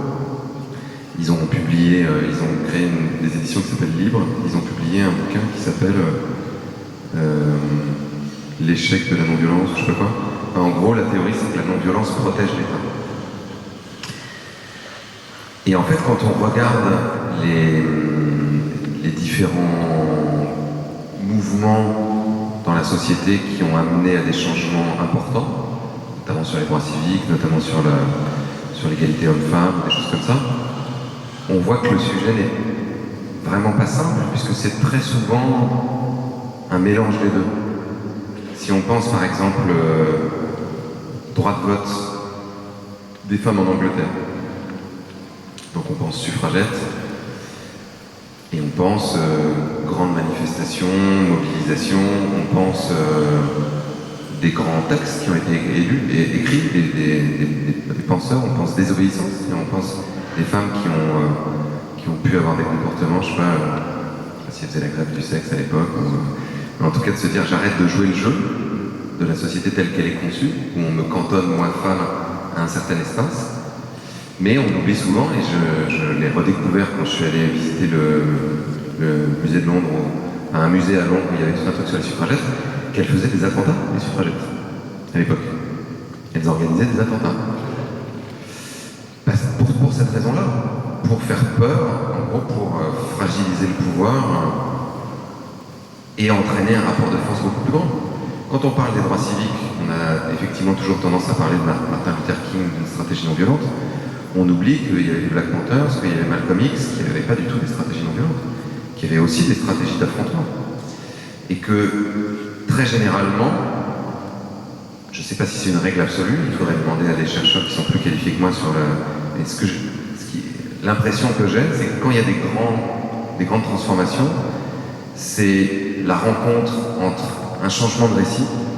Donc là, par exemple, un changement de récit entre les hommes et les femmes, c'est pas égal, parce que les femmes, elles n'ont pas d'âme et elles n'ont pas le droit de voter, et puis elles sont bonnes qu'à être à la cuisine. Donc on change ce récit-là, on dit bah non, en fait, un homme et une femme, ils devraient avoir les mêmes droits. Donc changement de récit, qui est porté par des artistes, par des penseurs, par des écrivains, par des personnes, comme je le disais tout à l'heure, qui sont des désobéissants, qui arrêtent de jouer le jeu du récit dominant. Des luttes, qui peuvent être des luttes violentes et non violentes, c'est-à-dire des grandes manifestations, de la désobéissance civile, et potentiellement, on l'a vu aussi en Irlande du Nord, on a des attentats. Des attentats, alors eux, la Deep Green Resistance, ils disent qu'il faut aller saboter l'infrastructure industrielle, quoi. Moi, j'ai pas envie d'aller le faire, mais je conçois qu'à un moment, on se dise, est-ce qu'on laisse la situation aller jusqu'au pire? Je vous encourage à lire, si vous ne l'avez pas lu, L'Arbre Monde de Richard Powers, qui est le Grand Prix de littérature américaine, qui raconte l'histoire d'activistes qui vont défendre des forêts, qui se posent ces questions-là, qui sont confrontés à la violence. Et en même temps, des circonstances historiques. Dans le cas des suffragettes, c'est ni uniquement les stratégies non violentes, ni les stratégies violentes qui ont permis d'accorder le droit de vote. C'est la Première Guerre mondiale. La Première Guerre mondiale qui a fait qu'à un moment, les hommes étant partis au front, les femmes ont pris les manettes de la société à énormément d'endroits, et que ce récit qui disait non, les femmes sont moins capables que les hommes, a été totalement battu en brèche, et qu'au sortir de la guerre, avec le déséquilibre démographique qu'il y avait, le gouvernement avait sacrément intérêt à accorder ce droit aux femmes, aussi pour des raisons politiques. Quand le christianisme s'est répandu partout en Europe, c'est pas uniquement parce que c'était une bonne histoire, c'est parce que l'Empire romain a adopté cette religion. Donc c'est beaucoup moins simple que des choses binaires, c'est la non-violence qui marche, c'est la violence qui marche, ce sont les récits qui vont nous sauver, mais non, c'est la politique. C'est toujours une conjonction d'énormément de choses qui se rencontrent. Et globalement, on pourrait trouver autant d'exemples qui disent que c'est la non-violence qui fonctionne que le contraire. Les stratégies violentes peuvent être totalement contre-productives aussi. Les stratégies violentes peuvent provoquer de la peur dans l'opinion, de la désapprobation, être instrumentalisées, et je trouve que c'est clairement ce qui s'est passé avec les Gilets jaunes, où on a dit, mais regardez, ces gens sont des fous, ils sont fous, regardez, ils cassent tout, là, ils foutent le feu sur les Champs-Élysées, donc on ne peut pas soutenir ces gens-là. On comprend, évidemment, on comprend leurs revendications, enfin là, ça dépasse les bornes. Et là, on a vu une espèce de décrochage dans l'opinion qui a été extrêmement fort. Donc moi, c'est pour ça que je privilégie les stratégies non violentes énormément, et c'est ce que dit aussi Vandana Shiva, qui est une activiste indienne, qui dit, moi, je viens du pays plutôt de la non-violence, l'Inde, donc c'est ancré en moi, et c'est aussi une stratégie, parce que je pense que si on veut rallier un grand nombre de personnes à notre cause, c'est plutôt la non-violence qui est la solution. Et d'ailleurs, dernier petit exemple, j'ai refusé d'être décoré de l'Ordre du Mérite il y a quelques semaines parce que, non mais vous n'avez pas besoin d'appeler un il n'y a rien de courageux à faire ça, mais parce que des militants d'Extinction Rebellion avaient été gazés sur un pont. Et en fait, Je l'ai fait de façon relativement opportuniste, parce qu'il y avait déjà eu des violences policières bien plus graves pendant les manifestations de Gilets jaunes. Mais là, je savais que, globalement, il n'y avait aucune excuse. Vous ne pouvez pas dire, ah oui, mais c'était des émeutes urbaines, donc vous comprenez, c'était pas des manifestations, des objets. Là, c'était des gens assis par terre de façon non violente. Donc c'est quoi, en fait, la justification pour aller les caser en plein visage, les traîner par terre et leur hurler dessus? Il n'y en avait pas. Donc potentiellement, ça pouvait créer de l'indignation. Et ça a été le cas. Greta, pareil, ou Marion ont publié des trucs sur les réseaux sociaux. Ça a été vu des millions et des millions de fois. Et donc ça a créé un récit qui est... Non mais c'est inadmissible. C'est inadmissible. Là où il y avait encore, oui, enfin, les violences avec les gilets jaunes, évidemment, mais bon, quand même, aussi, j'ai vu des images, ils lançaient des pavés, tout ça, bon, on sait pas. Ah si, là, on sait. Là, on voit de quel côté est la violence. Merci Cyril. Alors, il est temps maintenant de vous laisser un petit peu la parole et puis de vous adresser, si vous le souhaitez, donc à Cyril, à Émilie, à Elliot. Je pense qu'il y a un micro baladeur, voilà, qui est ici. Attendez que le micro arrive vers vous parce qu'on enregistre. Et l'ensemble de cette vidéo sera ensuite après sur le site de TVTO et puis également sur eco-dialogue.fr. Bonjour, je me présente, je m'appelle Marie-Louise Leclerc, dite Lola. Et là, alors, je suis une simple citoyenne engagée. Donc, je me présente, je voudrais dire deux choses. Une fois, pas sur le corpus des batailles que nous devons mener, mais sur le comment. J'ai beaucoup aimé entre vous les différentes stratégies, idées. Alors, ce que nous discutions avec mon covoitureur Antoine dans la voiture, c'est que c'était fini au niveau de l'adhésion d'un plus grand nombre de faire des réunions militantes fermées et ennuyeuses. Il faut se voir de plus en plus longtemps pour avoir le temps de se connaître avec des gens très différents. Des gens très différents qui puissent se comprendre. Bon, je suis Alternatiba, je suis aussi Nous voulons des coquelicots. J'ai la chance d'habiter un village qui s'appelle Murviel et Montpellier. Et je pense que pourquoi on avance, parce qu'à Murviel, on est militants, mais aussi on est très conviviaux. On s'amuse entre nous. Donc, ça pose la question, qui nous voulons être? Parce que si on n'est qu'un militant serré en milieu comme ça ne va pas être contagieux et les gens ne vont pas avoir envie d'entendre. Donc ça, je pense que c'est vrai. Donc la deuxième chose que je voulais dire, c'est une information. On a réussi à Montpellier, avec un collectif d'associations, au moins 13 qui ont participé à la marche, à élaborer 32 mesures qui ont été transmises la semaine dernière, je crois, aux différentes institutions, régions, métropoles, départements, et chaque citoyen en dehors de Montpellier était invité à transmettre à son propre maire. Donc voilà, il y aura une réédition et transmission à la presse la semaine prochaine.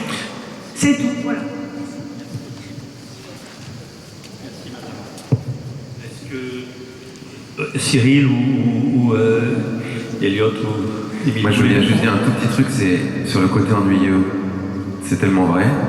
Les Anglais, pareil, de la transition, nous disaient au début on faisait des réunions climat et puis après on faisait des réunions wine and cheese.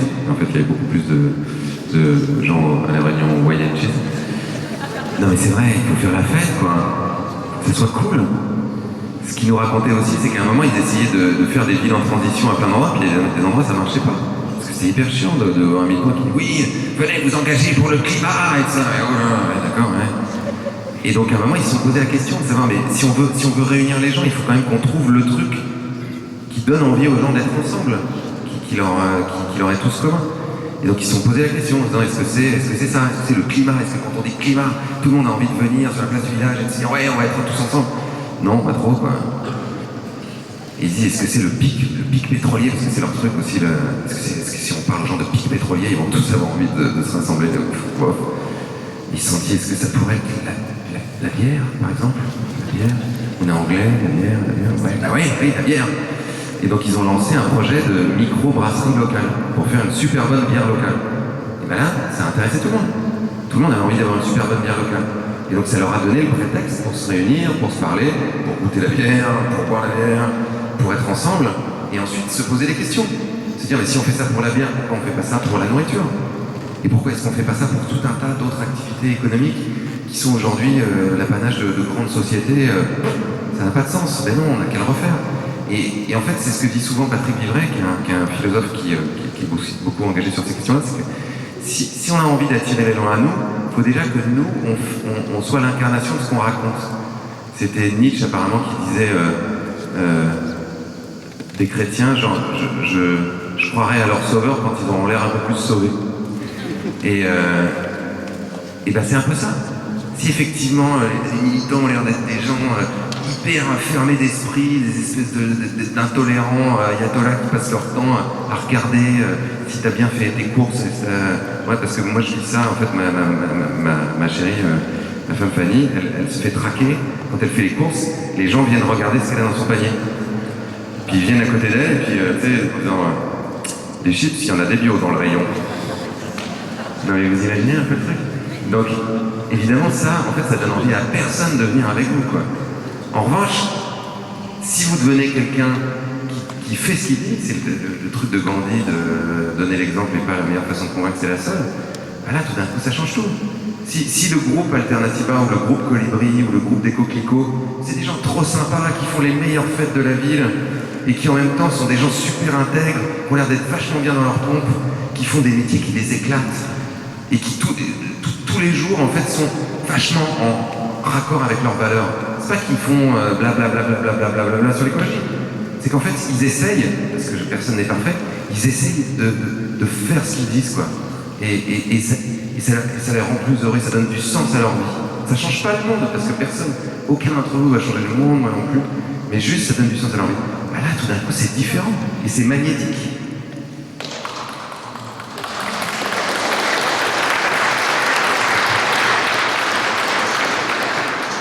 Tu vois, quand on parle bière, éventuellement qui coule, tu t'aurais Il y a un concert sinon ce soir. Voilà, c'est ce que j'allais te dire. Est-ce que tu peux nous parler un tout petit peu de ce concert de ce soir, puisqu'on en est proche. Après, on reprendra d'autres questions. En fait, à chaque fois, on nous demande de faire des conférences, donc on les fait. Mais dans le fond, ce qu'on essaie de créer, à chaque fois, on l'a fait en 2017, et notamment beaucoup Céline qui est là, qui a une belle chevelure rose que vous reconnaîtrez peut-être. On a créé un truc qui s'appelle le Chant des Colibris, où on a embarqué une quarantaine d'artistes, chanteurs, bon, pour la plupart chanteurs, chanteuses, auteurs, compositeurs, pour faire des journées. Donc on a fait ça pendant la campagne présidentielle en 2016, où à la fois il y avait plein d'associations qui étaient là pour montrer des exemples de ce qui marche et tout. Il y avait des conférences, on en a fait avec nous, mais il y avait un moment où on pouvait être ensemble. Et où, pendant le concert, en fait, on a choisi des artistes qui, parfois, avaient des chansons qui racontaient quelque chose qui allait un peu dans le sens de ce qu'on voulait faire passer. Typiquement, la chanson que Émilie a fait pour le mouvement des Coquelicots, qu'elle chantera ce soir, ou Dominica qui chantait Rendez-nous la lumière, ou Full Sentimental de Souchon, enfin des chansons qui avaient vraiment du sens, ou Résiste, Jeanne Chéral chantait souvent Résiste de France Gall, et c'est hyper drôle de... j'avais jamais entendu que dans Résiste, elle disait « tant de liberté pour si peu de bonheur ». Voilà, c'est un truc qui parle quand même vachement du libéralisme. Et bravo Michel Berger. Et on se disait, on est des êtres purement irrationnels, nous, les êtres humains. On a besoin d'être émus. D'ailleurs, étymologiquement, l'émotion, c'est ce qui nous meut, c'est ce qui nous met en mouvement. On a besoin de se sentir aussi, on a besoin d'être ensemble, on a besoin de se toucher, on a besoin on est grégaire comme espèce. Le libéralisme essaie de nous coller chez nous, tous derrière un écran, à regarder Netflix ou à jouer à Candy Crush. C'est vraiment dans l'objectif, justement, de nous isoler et de pouvoir ensuite, de façon beaucoup plus facile, nous faire passer des messages, nous faire acheter des trucs. Alors que quand on est dans une communauté, c'est-à-dire quand on crée des liens qui sont solides, qui nous permettent d'échanger, de nous soutenir les uns les autres, de construire des choses ensemble, c'est plus difficile de déstructurer ça au point de nous faire n'importe quoi. Donc pour recréer ces communautés, on a besoin, pas que de faire des conférences, mais de faire des fêtes. Et donc ce soir, c'est une fête, avec plein d'artistes qui vont venir chanter chacun 2-3 chansons Moi, je viens lire des textes en musique qui sont une espèce de fil rouge pour essayer de donner une direction. Et il y aura de la bière, il y aura la mer, il y aura des trucs super à manger. Et le but, c'est que les gens, que vous ressortiez regonflés, mais comme jamais, avec une énergie incroyable. Et tous les gens qui sont venus au Chant des Colibris, moi j'en rencontre encore tout le temps. Là, on a fait un truc au Francofolie, par exemple, de La Rochelle, parce que une des programmatrices était venue au Chant des Colibris à Bordeaux et qui m'a dit, mais je suis ressorti de là, j'étais Et j'ai rencontré des gens au Francofolie qui m'ont dit, je suis venu au concert à Nantes et j'oublierai jamais. C'était un moment incroyable parce que c'est aussi, ce que tu disais, c'est aussi une vibration, quoi, cette transformation.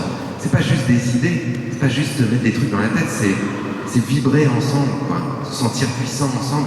Et la musique, et les mots en musique, les paroles, la poésie, ben, pour moi, c'est une des choses les plus puissantes qui peut nous faire vibrer. Alors c'est ce soir, vous l'avez compris, à 20h, vous venez tous, il y a encore de la place, il y aura Émilie, il y aura Elliot, tu chantes aussi, non? Non. Je chante en coulisses. Ah, en coulisses, d'accord. On va prendre encore quelques questions. Oui, voilà. Bonjour, je suis Franck, militant des alternatives et collapsologie à Montpellier. Donc j'ai longtemps cru dans la stratégie d'Alternativa de faire la fête, de montrer à quel point c'est cool et que ça donne du sens et ça rend heureux. Malheureusement, les limites, c'est qu'on s'aperçoit que les Français ont vu que des solutions existent. Enfin, j'aime pas parler de solutions, mais en tout cas des pistes à suivre existent. Le constat, c'est que ça n'a pas suffi à ce que les masses s'en saisissent, et donc il ne suffit pas d'avoir raison pour y arriver. Donc, au-delà du fait que ça m'embête aussi de faire un peu des courbettes et de devoir faire la fête pour rendre ça sexy, alors qu'on parle quand même d'une stratégie de survie collective, on parle quand même de choses assez graves, et ça m'embête de devoir passer par le divertissement pour concerner ces gens-là. Et je me rends compte, avec la collapsologie, parce que finalement ce dont on parle depuis tout à l'heure, c'est de déclins successifs qui amèneront des effondrements. Et je pense que la collapsologie, ça peut être le bon coup de pied au cul qui fera bouger les masses qui n'en avaient pas grand-chose à faire des alternatives et du reste de la société, et qui se rendent compte que quand leur frigo commencera à être un peu vide, ils seront obligés, par la force des choses, de se poser des questions sur le monde qui les entoure et sur leur place dans tout ça. Donc est-ce que vous ne pensez pas que la collapsologie peut être aussi mobilisatrice si on reste attentif à l'angle d'approche? Qui veut répondre? Émilie. Avant de laisser la parole sur la collapsologie, parce que je ne me permettrai pas de me prononcer de manière scientifique, mais je crois pas qu'il s'agisse de faire des courbettes ou de faire du commercial en vendant de la fête pour qu'on crée un monde meilleur, quoi. Je crois que l'idée, c'est juste de ne pas donner l'impression aux gens de dire qu'aux gens qu'ils vont mourir demain ou alors vivre une vie pourrie. Enfin, je veux dire, à un moment, on a besoin de trouver aussi une raison de vivre. Je crois tous, aussi militants qu'on soit, aussi lucides qu'on soit, si demain c'est que noir, aujourd'hui c'est que noir, moi j'y vais pas, en fait. Donc je crois que c'est indispensable. Moi j'ai 2 enfants. Quand je les regarde dans les yeux, si j'ai rien à leur offrir que de la noirceur, franchement, c'est horrible. C'est horrible pour eux. Et je serais aussi responsable que quelqu'un qui n'aurait rien fait par insouciance. Je leur ai juste transmis quelque chose de morbide. Et je crois qu'on se doit, pour eux, c'est notre responsabilité, c'est de leur transmettre quelque chose qui soit la vie et pas la mort. Juste ça.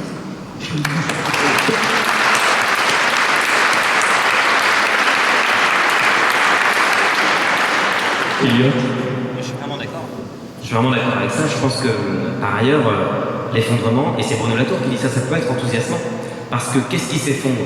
Il y a plein de choses qu'on doit faire s'effondrer. On a un système à faire s'effondrer, un système qui exploite les peuples, qui oppresse les femmes, qui oppresse les personnes racisées, qui fait qu'on a 8 millions de personnes sous le seuil de pauvreté en France. Ça, on doit faire s'effondrer ce système de la finance folle, etc. Donc finalement, tout ce qu'on essaye de construire, c'est aussi de déconstruire des choses qui nous rendent malheureux, des choses qui nous mettent dans cette situation intolérable, quoi. Et donc finalement, et d'ailleurs c'est pas quelque chose qui est extrêmement lointain, c'est qu'il y a déjà plein de choses qui s'effondrent. Le problème c'est qu'aujourd'hui c'est toujours les plus précaires qui payent le prix de tout ce qui s'effondre. Et c'est d'abord les plus précaires qui vont payer le prix. Et donc c'est effectivement partout dans le monde avec des personnes qui sont délogées. On parle de quand même 150 millions de réfugiés climatiques dans les 20 ans qui viennent, 150 millions de personnes qui n'ont simplement plus d'endroit où vivre parce qu'il fait 50 degrés toute l'année ou parce qu'il y a tout simplement leur terre s'effondre et est aspirée par la mer, etc. Et en France aussi, et c'est la base du mouvement des Gilets jaunes, c'est la manifestation de gens qui tout simplement disent en fait on ne peut pas vivre. Et cet effondrement il est vécu au quotidien. Et je trouve que c'est très important de s'interroger là-dessus parce que c'est important que cette urgence elle soit entendue. Et aujourd'hui effectivement on la trouve normale cette urgence-là. Donc la collapsologie, moi je pense qu'il faut faire attention à ne pas romancer cette idée. La collapsologie, ça vient de collapse, s'effondrer un peu. Si jamais c'est pas forcément un terme que tout le monde connaît. Donc je pense que comment est-ce qu'on s'en sert de cet effondrement pour dire que il faut qu'on œuvre à faire s'effondrer certains mécanismes. Et puis derrière, revenir à cette notion de la contrainte et de la sobriété, c'est qu'en fait, il faut se souvenir qu'il y a quand même 30% des Françaises et des Français qui n'ont jamais pris l'avion, 30%. C'est-à-dire là, si on est 300, théoriquement, ça fait un tiers, quasiment 100 personnes qui n'ont jamais pris l'avion ici. 40% qui prennent moins d'une fois par an. Donc ça veut dire que le reste, l'essentiel de la pollution de l'aviation, c'est pour les 30%, et c'est plutôt les 10% qui le prennent très souvent. Donc il faut aussi réinterroger qu'est-ce que c'est que cette contrainte, sur qui pèse cette sobriété. En fait, il y a des millions de gens en France qui vivent cette sobriété de manière complètement subie, sans que ce soit un choix, sans que ce soit un délire de bobo, simplement parce que ils n'ont pas le luxe de choisir la sobriété. Elle est vécue 15% des logements qui vivent, des foyers qui vivent dans des passoires énergétiques qui ne peuvent pas se chauffer l'hiver. 15% des gens qui sont en précarité énergétique, tout simplement leur logement est si mal isolé et ils ont des chauffages électriques parce qu'on doit écouler le nucléaire qu'on produit. 15% des gens qui ne peuvent pas se chauffer tous les hivers. Ça c'est une forme de sobriété mais qui est complètement subie. Et je pense que pour finir sur Alternativa, effectivement cette idée de la positivité, je pense que la fin ne justifie pas les moyens et que le chemin est très important. Il faut qu'on construise dès maintenant ce qu'on a envie de voir advenir comme monde. Et ça rejoint la question de la violence contre la non-violence. C'est-à-dire que faire le choix de la violence, pourquoi pas ? C'est pas mon choix parce que tout simplement, je n'ai pas envie de construire un monde violent. Donc je pense que pour arriver à un monde non violent, et aujourd'hui il y a énormément de violence, le meilleur chemin pour y parvenir, c'est la non-violence. Alors,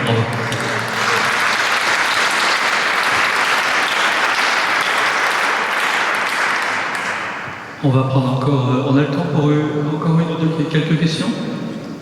Une question. Alors, qui veut... C'est dommage. Voilà. Oui, Ici. bonjour. Moi, c'est Christelle Dufour. Je suis vigneronne dans le coin et je voulais juste témoigner de ma solitude. Voilà, parce que je suis en bio, évidemment plus qu'en bio, je fais des vins naturels. Je fais face à des agriculteurs autour de moi qui sont en conventionnel, dont parlait Émilie tout à l'heure. J'essaye de sensibiliser les gens autour de moi et je m'épuise. Et en fait, tout ce que vous proposez, c'est chouette, c'est conceptuel, mais moi, ça me donne pas de solution à moi. Et voilà, je voulais juste partager ça. Je voulais dire aussi qu'avant, je travaillais pour une multinationale où j'allais à vélo. Et donc, c'est vraiment une reconversion professionnelle en conscience. Voilà. Et là, je suis en train de m'épuiser, mais complètement. Qu'est-ce qui vous épuise en fait ? C'est quoi ce qui vous épuise ? Ben là, par exemple, la canicule. Les raisins ont grillé et les changements climatiques. C'est la difficulté de faire votre métier ? La difficulté de faire mon métier et de me faire entendre. Le pourquoi je le fais. Comme ça. Vous vous faites entendre en vendant votre vin ? En vendant le vin et en parlant tout simplement. Mais ça marche Oui. Votre vin, les gens l'apprécient et tout ça ? Oui, bien sûr. Oui. Mais je trouve que c'est pas suffisant pour moi, en fait. Vous voudriez quoi de plus ? Je fais une psychothérapie, excusez-moi. Non, mais je voudrais que... idéalement, ce serait que les consciences s'éveillent plus rapidement, parce qu'effectivement, le climat, on le voit en train de changer. Il change, là. C'est incroyable. Et moi, je fais ça depuis 5 ans, et déjà en 5 ans, j'ai vu des gros changements. Mes grands-parents étaient viticulteurs, donc j'en parle. Et Et je trouve que, allô, quoi. Allô, t'as pas de shampoing. Moi, ce que je trouve très important dans ce que vous dites, alors il y a à la fois la difficulté qui est liée à votre métier, qui ne peut pas être facile tous les jours, et particulièrement avec les changements climatiques, et ça, malheureusement, il va falloir trouver des solutions, mais qui sont des solutions à la fois structurelles, pour vous aider dans les moments comme là où les raisins brûlent, et des solutions agronomiques, certainement, faire de la recherche par rapport à ça. Mais il y a une autre dimension dans ce qui vous épuise, qui est, moi, ce que je pourrais appeler le burn-out militant. Moi, j'ai fait un burn-out en 2012, où je suis resté 3 mois sur le carreau et j'ai fait 9 mois de thérapie pour essayer de comprendre ce qui se passait. Parce que, déjà, j'avais plein de névroses de sauver le monde, quoi. Et que je voulais réparer des choses qui étaient des propres blessures individuelles en le faisant à travers sauver le monde, mais aussi parce que c'était jamais assez. C'est-à-dire que si on rentre dans une logique où on se dit je voudrais que les gens prennent plus conscience, et donc il faut que je fasse plus pour qu'il y ait plus de gens qui prennent plus conscience, et les gens autour de moi ne prennent pas conscience. Donc, ça me mine encore plus, parce que j'ai l'impression que ce que je fais ne sert à rien, parce que tous ces gens-là continuent à rouler avec leur 4x4, et ils n'ont rien à faire, etc. Ça, mais c'est un coup à y laisser sa peau. Mais vraiment. Je le dis sérieusement. Hein. C'est-à-dire que c'est un puissant fou. Vous n'en ferez jamais assez. Mais vous n'en ferez jamais assez parce qu'en fait, vous n'avez pas sur vos épaules la responsabilité que on résolve le problème du changement climatique. Enfin, en tout cas, pas seulement sur vos épaules, quoi. Donc pour moi, la chose que vous faites qui est puissante, c'est votre vin, c'est votre vie, c'est d'avoir choisi de changer de boulot, d'avoir choisi de faire ça, et de le faire le mieux possible, et d'y trouver du sens, et que les gens apprécient votre vin, et que quand ils apprécient votre vin, ils se disent, bah tiens, elle travaille de telle façon, et que vous puissiez être amené à échanger avec eux. Mais en revanche, chercher délibérément à aller convaincre les gens, ça, vraiment, je pense que c'est à proscrire. Mais vraiment, vraiment, vraiment. Parce que c'est effectivement trop fatigant. Et c'est trop désespérant. Et ça marche pas. Et c'est ce qu'on disait tout à l'heure. Je pense que vraiment, ça marche pas. Est-ce que c'est pas à l'inverse, aller chercher, ce que tu dis souvent, aller chercher des gens qui, précisément, sont en accord avec ce que vous faites, qui agissent, eux, qui se sont regroupés en essayant d'agir plus collectivement sur ces choses-là. Et de faire des fêtes. Et voilà, de faire des fêtes au passage, qui vont vous permettre de sentir que vous avez une action qui a du sens et qui a une portée, parce que seul, on ne peut pas y arriver. Et surtout, effectivement, on s'épuise et on se démoralise. Ce que dit Valérie Cabane, qui est spécialiste des climaticides, et qui dit le résultat ne vous appartient pas. Et je pense que c'est très important quand on milite, effectivement, de se dissocier du résultat. Nous, on fait de notre mieux, effectivement. Mais eh bien, on essaye, on est en cohérence, mais derrière, on ne peut jamais être responsable du résultat. Et c'est ce que disait Émilie tout à l'heure, je pense que c'est fondamental, c'est qu'à un moment, il faut choisir la vie, quoi. Quand on disait tout à l'heure qu'on faisait des fêtes, c'est pas dans une logique de manipulation on va faire des fêtes pour vous attirer. C'est pour faire des fêtes.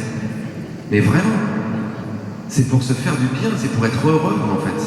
On est aussi sur cette planète pour être heureux. Et donc il y a des moments de lutte, il y a des moments où il faut qu'on aille dans la rue, il y a des moments où il faut qu'on aille s'enchaîner à des trucs, il y a des moments où il faut qu'on engage des combats politiques, il y a des moments où il faut qu'on refuse des trucs, qu'on désobéisse, mais il y a aussi plein de moments où il faut qu'on profite de notre vie, qu'on soit heureux, qu'on fasse des choses qui nous rechargent, qui encore une fois donnent du sens à notre existence. La lutte, c'est pas malheureux non plus. Tous ces moments de lutte que tu racontes, c'est aussi des super moments passés ensemble, partagés. C'est des moments où on profite. Pour la toute petite histoire, à une échelle complètement privée, dans ma rue, je suis arrivée dans une maison et on a découvert qu'il y avait un problème immobilier horrible qui allait se faire pas du tout respectueux de l'environnement, etc. La mairie avait déplacé au dernier moment avant de changer le plan local d'urbanisme. Bref, je passe les détails. On a décidé d'attaquer collectivement, on ne se connaissait pas entre voisins, on est devenus extrêmement copains et on a commencé à boire des bonnes bières ensemble. Et là, tout dernièrement encore, on avait décidé d'aller plus loin en cassation, etc. parce que le jugement qui était rendu était injuste et notre avocat nous conseille ça. On a reçu une assignation au civil horrible, qui nous menaçait de payer 500 000 €, des trucs qui effraient. Si on était resté chacun dans notre coin avec cette assignation, je vous garantis qu'on arrêtait tout et qu'on était complètement flippés. Alors, hormis de parler avec notre avocat, on s'est parlé entre nous, on a épluché l'assignation, on a découvert que c'était un tissu de jurisprudence mal citée qu'en partie, que c'était juste du bluff pour nous effrayer et qu'en gros, on a plus d'argent, vous irez pas plus loin, etc. On est plus que 5, on était 10 au départ. N'empêche que ça nous a permis, en buvant des bonnes bières et en rigolant jusqu'à minuit et demi, de se dire on y va. Et on y va aussi parce que symboliquement, il est hors des questions qu'on accepte des choses qui sont nuisibles pour tout le monde. Et puis, si on perd, on perdra collectivement. Et je crois que cette chose-là, pardon, c'est très privé, mais pour moi, je trouve ça hyper symptomatique de ce que c'est que d'être ensemble ou seul. Voilà, merci. Je pense qu'on peut les applaudir formidablement.